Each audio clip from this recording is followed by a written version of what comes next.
Alright guys, welcome to another episode of Rookie's Fish Hub. Now in this video, I want to just briefly highlight something before I continue what I want to say. See, this video is all encompassing. How do I mean? It's all about production. It's the practical aspect of production, like from start to finish. So please do well to stay engaged. Click on the notification bell so that as we are rolling out videos, you'll be up to date with what we are doing. And this is a full package, okay? So it means you just have to sit up and relax yourself so that we carry you through the journey of Fingerlings production from start to finish, okay? So please click on the notification bell because we have a lot to show you guys regarding production. I'll first want to show you how we drain water from this pond. This is where I have my female broodstocks and this is where I have my male broodstocks. Okay, now these female broodstocks and male broodstocks are from different parents entirely. They are from different parents, so take note of that. Okay, I always say we are on a journey together, we are learning together, we are building a community together. So please do well to share this message, broadcast it to the world. Okay, subscribe if you've not subscribed, hit on the notification bell so that videos reeling out will be you'll be updated with videos churning out from this channel. Okay, and then do well to like, do well to leave a comment in the comment section, whatever questions bordering on catfish production, okay, because that's what we're about doing, will be sorted out, will be trashed out. Okay, so let's build this community together, and of course we'll grow very well. All right, so first things first, I want to drain the water from this trough. This is called a trough. So once the water is drained out, I want to make use of 4 broodstocks, 4 female broodstocks and hopefully 2 male broodstocks. So let's see how it goes. 4:2. Sometimes I make use of 1 depending on how viable the males is. If the males of the male is very viable, very healthy, very okay, if the sperm is well enough, then we can go with 1. But if we see that the sperm sacs are just small, then we go for 2. So the ratio might be 4:1 or 4:2, depending on how well the males have good sperm sacs. Okay, they are wondering what's going on, why don't we have as much water as we used to have? Somebody wants to take us away. Hey, so what we are trying to do is just to make sure that there's enough food, not just in our locality but everywhere, because even these fish can be transported worldwide across Africa. So that's one of the main objectives of us going into catfish business, to feed the world, right? So this is how the journey begins. This is where it starts.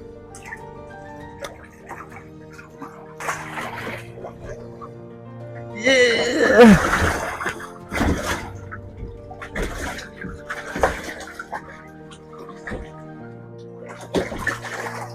Epa.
So guys, these are the 4 female broodstocks that we've selected, right?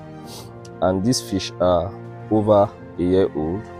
They are 14 months, that's 1 year and 2 months old, right? So they are very, very mature for production, and the eggs are viable, very viable. In fact, to be honest, these fish were raised by me from juvenile stage. I hatched them and raised them on this farm, right? So the results will be up to 90%. I can guarantee that. Okay, and don't forget, I said the males we are using are very different from these ones. They're from different parents entirely, so take note of that as well. You don't use stocks from same parents. There's what we call gene mutation. Okay, gene mutation will play out where will be susceptible to disease outbreak. In fact, they might not even hatch if care is not taken, and if they hatch, just be pretty sure that you won't enjoy the stock. Okay, so just take note of that, right? So this is my digital weighing scale, right? And of course, I always advocate, you should know by now if you have watched some of my previous videos, that I will always advocate for the digital weighing scale because it gives me a more accurate result, right? Okay, so I'm placing first things first, I'm going to put it on. So it's on right now, and then I make use of this container. This is the container I use to weigh my broodstocks, okay, so that I will have a more defined result. I'm sure of my results. Okay, so I weigh this right here. So this weighs about 1.15 kg, and what I do is I come to this 0 button and punch it this way to regulate it to 0, so that whatever fish I'm putting on this scale will just be the weight of the fish as the result given. Okay, does that make sense? All right, let's see how it goes. Yeah.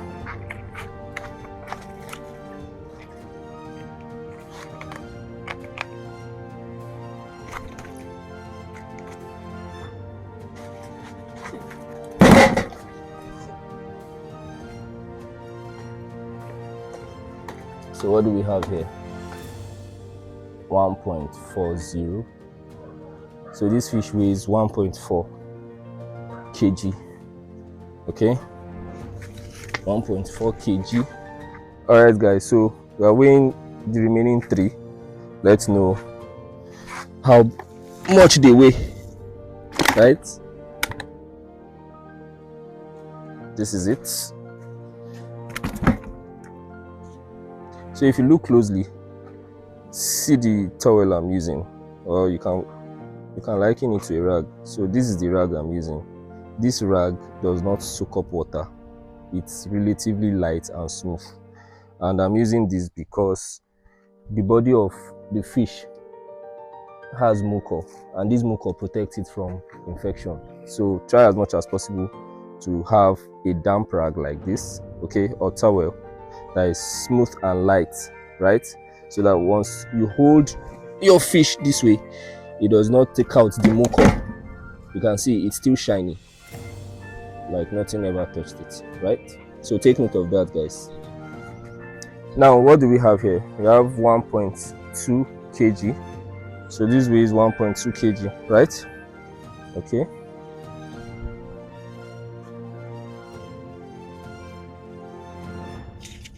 So guys, if you look closely, our kakabans are soaked in water, right? And this water contains detergent, and here's my attendant washing the kakabans one after the other, and of course we have about 10 of them. So after washing properly, we have to rinse, and this was carried out immediately after we weighed our 4 female broodstocks. Remember, we weighed so that we'll be able to keep up with injecting them much easier for production the next day. And that's why I'll keep saying, please do well to hit the notification bell so that you'll be up to date with everything that has to do with the production that we're going to do the next day. So it's a long process but a beautiful journey that I want you to engage in. All right, so we just had to prepare everything on ground before the next day that we're going to carry out the production full time. Remember, we had washed our troughs a day before, and of course that video is already uploaded, and if you've not watched that, you can go ahead to watch that previous video on how we prepared our troughs.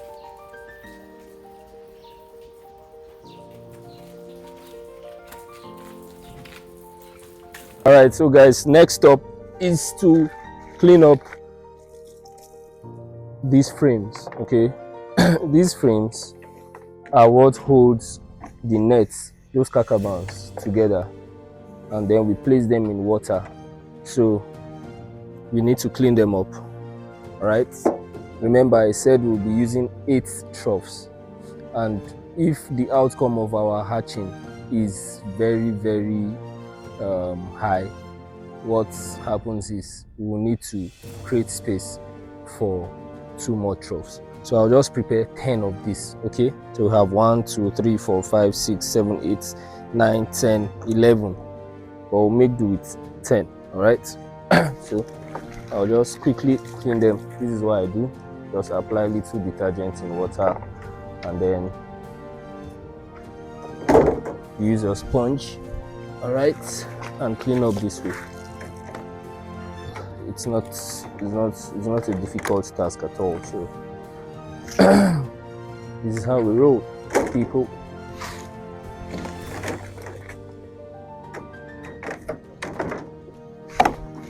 So guys, do well to subscribe, like, share, leave a comment in the comment section. You can just, of course, any questions you feel you need clarification on should be asked, and Rookie will come through for you in the best possible way. All right,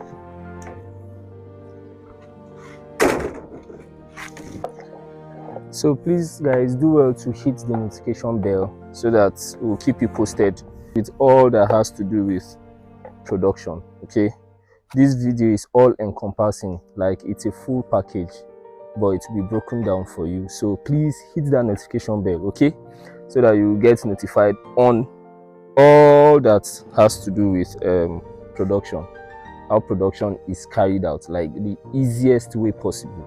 Okay, a prospective hatcher or an existing hatcher, just please stay glued to this channel so that you learn all the nitty-gritties that has to do with production, the way it's carried out right here. Okay, so I'm done for now with the washing. Up next is rinsing. Okay, so up next I'm rinsing all the frames. Remember, I have 10 of them, okay, out of 12. So my projection is for 10 troughs, so I'm taking care of 10 frames for my cacabans. Okay, I just had to get my rag to tidy up. All right, so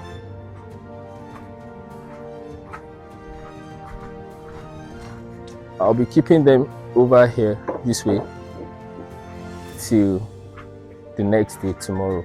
Okay, so guys, guess what? Next up, we're going to run water in our hatchery. If you remember vividly, I prepared the hatchery and I showed you a very simple way of washing your hatchery troughs. So right now we've been able to get the weight of our broodstocks, 4 in number, right?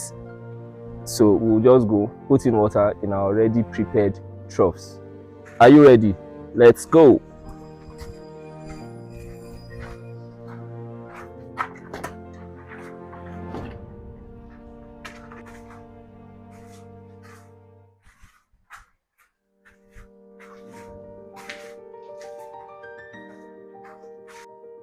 So now I'm not filling up this trough with the water. This is the volume this is where the volume of water we get to, this point here. Okay, this is where the volume of water we get to, and then we call it a day with this one. Same applies to the other ones. So what I do is I run 2 at a time so that there will be enough pressure, and it will take a shorter time for me to get the result I want regarding the volume of water in each trough. Okay, yeah, so I know someone will be asking, how many troughs are you using since you're using 4 broodstocks? And my response is I'll be using 8 troughs, 8 of these prepared troughs first of all, and then I'll have to depend on my hatchability results. Okay, the rate of my hatchability. If I have a 90% hatchability result, then it means there's every possibility that I might expand to 10 troughs or even more, and the maximum number of troughs in this hatchery is 12. So if I'm making use of 10 troughs using 4 broodstocks, I kid you not, it's a good one. Like, it's a pass mark, like it's an excellent result. Okay, so if I'm using 8, it's very good as well. So let's see the outcome of our production. Okay, so let's put that in mind, and don't forget to subscribe to my channel. Very important, please subscribe to my channel, hit the notification bell so that you'll be up to date with whatever activity is going on from this space. Okay, like, do well to share as well. Please, your support is all we need. We need to grow together. We need to feed not just Nigeria, we need to feed not just Africa, but of course the world. And I kid you not, there are people that export fish, there are experts, there are sellers, there are people who demand for this in very high quantity all over the world. I have friends that smoke and of course export to Europe and other parts of the world. So this is where the whole process begins, right? So in this value chain, right, I as a producer will want you to be part of this journey.